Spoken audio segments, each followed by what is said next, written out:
Good morning, everyone. We're doing a reaction video in regard to Bitcoin. It's specifically Jamie Dimon today in front of Congress talking about new banking restrictions laws, but he also talks a little bit about crypto and Bitcoin. And this is really centered around the idea of the U.S.-based spot Bitcoin exchange traded fund, which seems to be quite imminent, specifically BlackRock, because a lot of people are looking to this and point to a number of reasons why this is going to surge the market even further. And let's be clear, Bitcoin has done incredibly well. It has bounced back. It has done exceptionally well as far as pricing in the market. And we're going to be a bit controversial here because, yes, the price has gone up. Overall, my question is, does the Bitcoin by BlackRock, the Bitcoin Trust ETF, is it the final dump of the pump and dump in this space? Or does it give it the credibility that everyone has been wanting and wishing for? And where does it stand? And this is about the backdrop of what a pump and dump is, which is right on our website. And if you've been awake for the last year, you've seen all the crypto fraud and pump and dumps without fail, the total annihilation in that realm. But that also, saying that, doesn't mean there isn't a place for these things. And this is a very complicated conversation. It's very nuanced. And we're going to address why there's some pluses and negatives here, and then engage further for our subscribers behind the paywall and talk more about where we see things going. So let's just jump right into the conversation here. Today's terrorists have a new way to get around the Bank Secrecy Act, cryptocurrency. Last year, an estimated $20 billion in illicit crypto transactions funded every kind of dangerous criminal. Okay, I'm going to pause here now, not because what she's saying is important, and I can't believe I'm saying this. I'm actually on board with Senator Elizabeth Warren, and that is an exceptionally rare admission by me to say that I'm on board with what she's saying.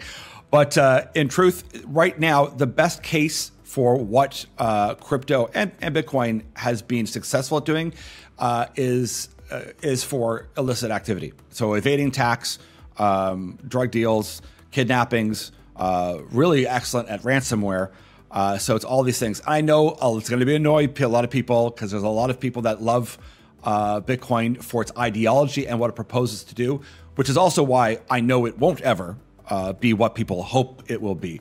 And this is important. There's a Bank Secrecy Act. They've spent at least 2 decades working on fraud, on the flow of funds, and they're not just going to allow there to be some open back end for every person to just use to get around moving money around. It doesn't matter if it's fast, slow, or not. Never mind the fact that Bitcoin is dead slow. Bitcoin is not a payment system. It was not designed to be one, and it would be one of the worst. It does a couple transactions a second. To be able to process somewhere between 3 to 7 transactions per second across the entire world. That's it. It's not many. Compared to 65,000 transactions a second at Visa. That's just Visa, never mind any other credit card company, investment bank, regular commercial bank. So once again, I'm back and forth on this one because people are going to be annoyed. I have very mixed feelings about that whole space, that it does have quote unquote value. But this ETF trust, will it bring credibility to the market? Let's wait to get into that. But let's just deal with the obvious truth that the best case scenario that we've seen in regards to using Bitcoin and cryptos has been for illicit activities. And don't take my word for it. You can go look up Dr. Nicholas Weaver. He's got a BA in astrophysics and computer science and a PhD in computer science from UC Berkeley. He was a lecturer at Berkeley and one at UC Davis. He speaks quite explicitly about this because he understands finance as well. That it really has been a sense of money laundering, essentially. That's the best purpose case that it has. And he breaks it down quite well. There's a great link that we'll provide for those that wish to challenge some of the positions I'm going to take in regards to the computer science. I'm not a computer scientist, so I have no reasonable information to give, other than for looking at someone like that, and also why you don't see a lot of computer scientists on board with this. There's a lot of critical, reasoning around what this actually does and what it proposes to do. I've never seen a product that's been around for 10 years that hasn't actually achieved any of the things that it says it's going to do, yet has this incredible value.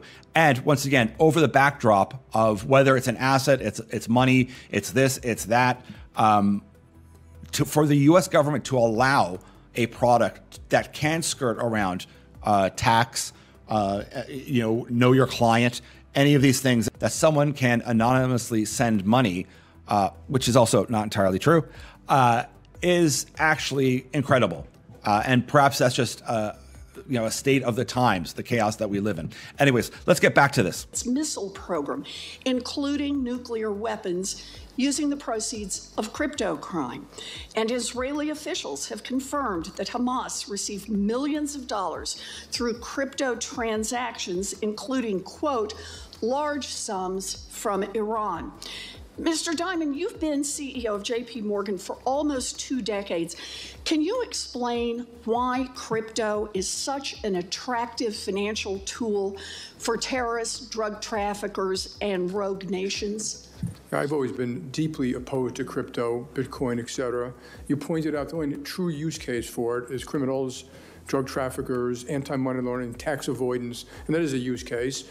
Because it is somewhat anonymous, not fully, and because you can move money instantaneously, and because it doesn't go through, as you mentioned, all these systems have been built up over many years, your customers, sanctions, OFAC, they can bypass all of that. If I was the government, I'd close it down. Okay, so there we go. Let's pause there. That's pretty extreme words from Jamie Dimon. And of course, on the anarcho-capitalist side, people say, oh, it's old school money people. They just want to control everything. Yeah, they're going to. Make no mistake, this idealistic dream of having some equity or equitable currency, it won't happen. Part of that is you don't have an army. I mean, it sounds ridiculous, but at the end of the day, what keeps the US dollar as king right now is this.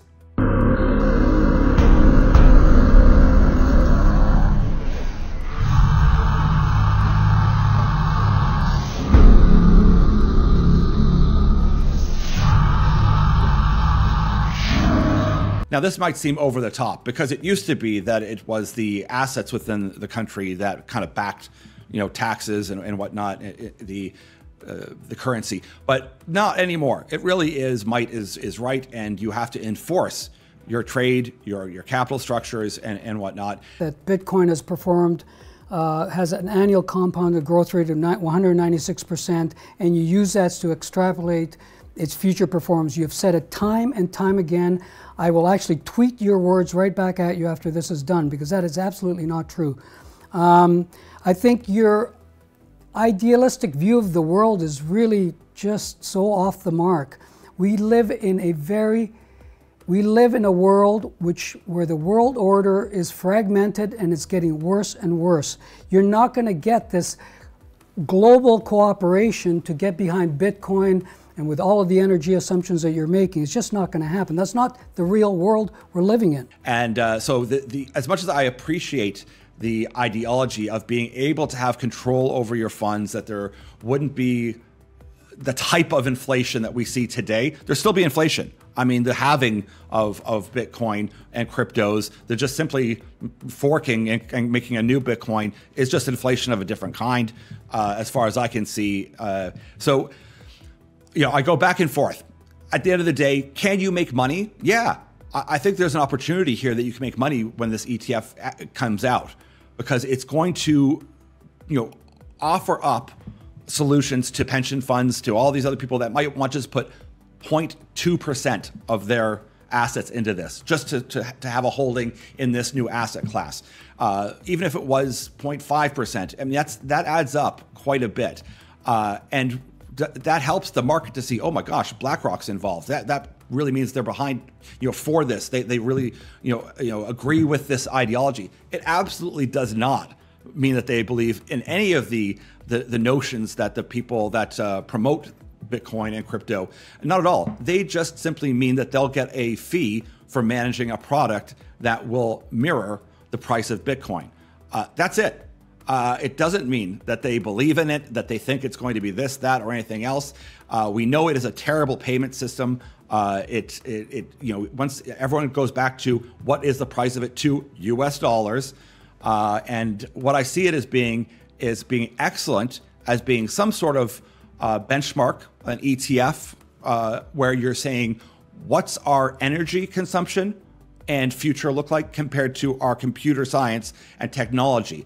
That has value, that we have a metric of some kind that shows, are we on pace with some of our global energy initiatives, with the pace at which quantum computing and computing power is accelerating.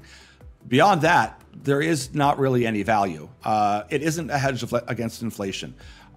It doesn't act that way anyway. It's going up, yes. The people that hold it have been holding it. Can you make money in it? I think so. Yeah, probably more than likely. But my question though is, and I'd love to hear your feedback, is in every pump and dump, usually what happens is you have to get the retail buyers to jump on in at a mass level in order to finally dump. All these holding positions, are true believers, but there's also a ton. The US government owns a ton of Bitcoin. BlackRock owns a ton of Bitcoin right now. And in fact, just to give you an idea, so yes, the US has roughly 205,000 and counting Bitcoin. BlackRock has about 113,000 and possibly more. I haven't looked to date, but quite a bit. Ukraine has 41,000 Bitcoin. So you're not going to sell. You can't sell large, blocks of Bitcoin. It doesn't happen. It can't happen. It wouldn't even be able to be able to happen. Would this give the flow of people to finally say, great, we've run this thing up. We're going to get an ETF, in the course of the next year, and we can exit our position and sell out these massive positions that we have. I don't know. That's usually how a pump and dump works. It gets to the highest level, and you need to then disperse it out to the retail public and spread that risk around as much as possible, 1% across a bunch of pension funds and a bunch of insurance companies and a bunch of offshore funds, and then an unknown population would be a great way for those that have big positions, billions and billions of dollars in this, to be able to exit happily and await the new Fed coin that the US is testing out, I think, which is also undoubtedly going to happen. So is Jamie Dimon correct? Yeah, in some way, yes. Is there a way to make money with this? Yeah, I think there is as well. But once again, just because you can make money at something doesn't mean there's any value. Now, join me into the conversation about the ideology of Bitcoin and why I think, as much as I like it and I wish that we could have something like that, the nature of finance and reality and politics means that never can happen. It never will. They didn't spend all this time creating banking secrecy laws and flows of money in order to just have a product come along and usurp it completely. It doesn't make any sense, and it won't happen. Plus, you need to have these high finance people the ability to structure products in such a way in order to inflate or to exponentially grow economies. Elsewise, you're going to have an incredible slowdown, which would not be beneficial to anybody. But once again, let me just finish off by saying there is some value in these things. Not most of the crypto. Most of the crypto is, has been proven to be garbage. But there are case scenarios. The smart contract is very interesting. There is great ways to use this with gaming and whatnot, with tokenization of some things. And especially as we enter into more of this virtual AR world where we're more engrossed with the Internet of Things, there are some case uses, but I see them as being more as an academic, kind of experiment being run, while those that are creating CBDs are watching to see what the best way to roll out a currency that will literally take its place. And although I think Bitcoin will always survive and have a place like as a milestone or as an ETF metric of some kind, some sort of barometer of how energy to computer power is going, I don't see it. It doesn't function as a payment system. It isn't money, and there I think I've probably sat on the fence enough to annoy both sides equally. And I'd love to hear your point of view and your opinion, because I've touched on way too many things at this. And although I don't have the strong opinion as Jamie Dimon that you should ban them, I don't believe that. I think there always will be some sort of backdoor, because even the U.S. government needs that in order to move money around as well. Now I'll get in real trouble. Governments need to be able to move money without the public being able to truly look to see where they go. We see that all the time, in Canada and the U.S., money goes missing with no explanation. So if you have them in a CBD, they will definitely be shown exactly where they are. That can't happen. So, that might sound like a bit of a gloom and doom approach to this, but I do believe that it's been more of an education and an experiment, and that experiment is coming to an end. And there is an opportunity, and all the people making money in the last year with Bitcoin will think that I'm insane. Could it double? Yeah. It could double as soon as this comes out. 2024 could be a banner year, and that's what we'll look for. We'll look to see who's exiting during 2024, at what pace, and who's adopting. That'll be the telltale sign to see, is this the final pump and dump or not? Thanks so much.